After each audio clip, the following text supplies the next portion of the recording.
वहीं लोकसभा चुनाव के दंगल में अपना मंगल करने के लिए सियासतदानों ने दम लगा दिया है। अब जनता कांग्रेस के वादों पर कितना एतबार करती है ये तो नतीजे ही बताएंगे। लेकिन दूसरी तरफ लगता है कि अखिलेश को अपने फैसले पर ही विश्वास नहीं हो रहा, तभी तो वो पर्चा भरने के बाद भी प्रत्याशी लगातार बदल रहे हैं। टिकटों के वितरण में सपा कुछ यूं उलझी है कि कुछ सीटों पर 3-3 बार उम्मीदवार बदले जा चुके हैं। आखिर अखिलेश यादव इतने कंफ्यूज क्यों हैं, ये बड़ा सवाल है।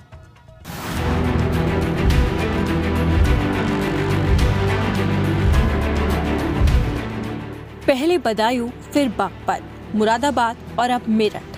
कांग्रेस के साथ गठबंधन कर चुनाव लड़ रही समाजवादी पार्टी में असमंजस का दौर खत्म होने का नाम ही नहीं ले रहा है।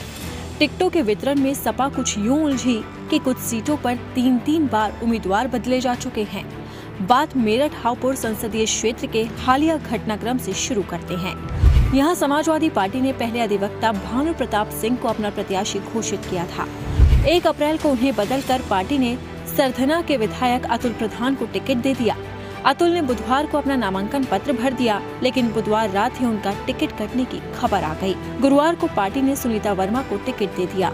सुनीता पूर्व विधायक योगेश वर्मा की पत्नी हैं और महापौर भी रह चुकी हैं।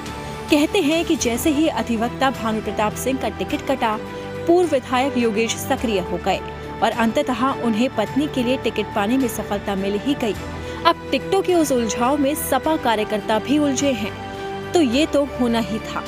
लोकसभा चुनाव के रण में जहां सत्ताधारी बीजेपी और उसके सहयोगी दलों की सेनाएं प्रचार में जुटी हैं, तो वहीं मुख्य विपक्षी दल सपा अभी भी टिकटों में ही उलझी है।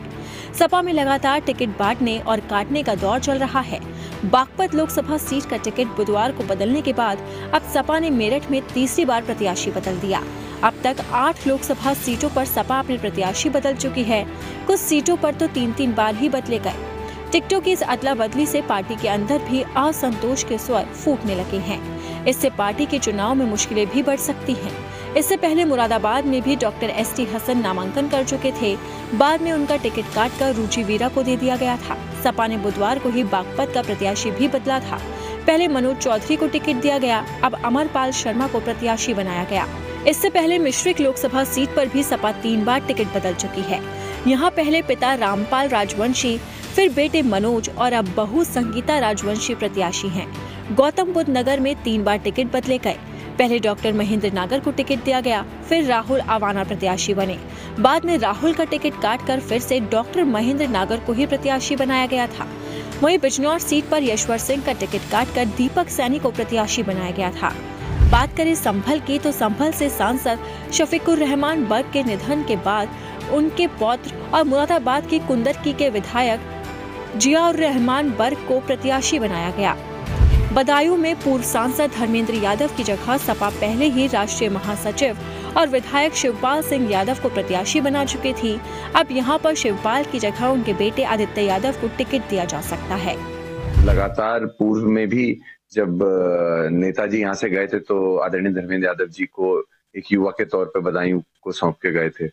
तो कहीं ना कहीं इसी को देखते हुए जनता ने और यहाँ के हमारे जो प्रभारी हैं सब लोगों ने इस बात को रखा कि आदरणीय शिवपाल सिंह जी की जगह अगर एक युवा चेहरे को यहाँ पे उतारा जाए तो कहीं ना कहीं पार्टी को और फायदा होगा। तो ये उन लोगों के मन की इच्छा थी। ये उन लोगों ने अपनी व्यक्तिगत, मुझे लगता है जो पार्टी के हमारे वर्कर है उन्होंने अपनी राय को रखा। हमारे नेतृत्व ने सुना। लोकतांत्रिक हमारा नेतृत्व रहता है जो लगातार जनता की जो बात है उसको राष्ट्रीय नेतृत्व तक पहुंचाता है। तो इस बात को भी हमारे नेता ने इस बात के लिए भी सभी लोगों को ये विश्वास दिलाया कि वो राष्ट्रीय नेतृत्व से बात करेंगे, जो उनका संदेश है उसको पहुंचाने का काम करेंगे। शिवपाल यादव इसके लिए मनोवैज्ञानिक दबाव भी बना चुके हैं। वो कहते हैं कि बदायूं की जनता किसी युवा को इस क्षेत्र से चुनाव लड़ना चाहती है। अब देखना होगा कि अखिलेश यादव बदायूं सीट पर क्या फैसला लेते हैं। क्या वो प्रत्याशी बदलते हैं? क्या शिवपाल की जगह उनके बेटे आदित्य को टिकट मिलता है?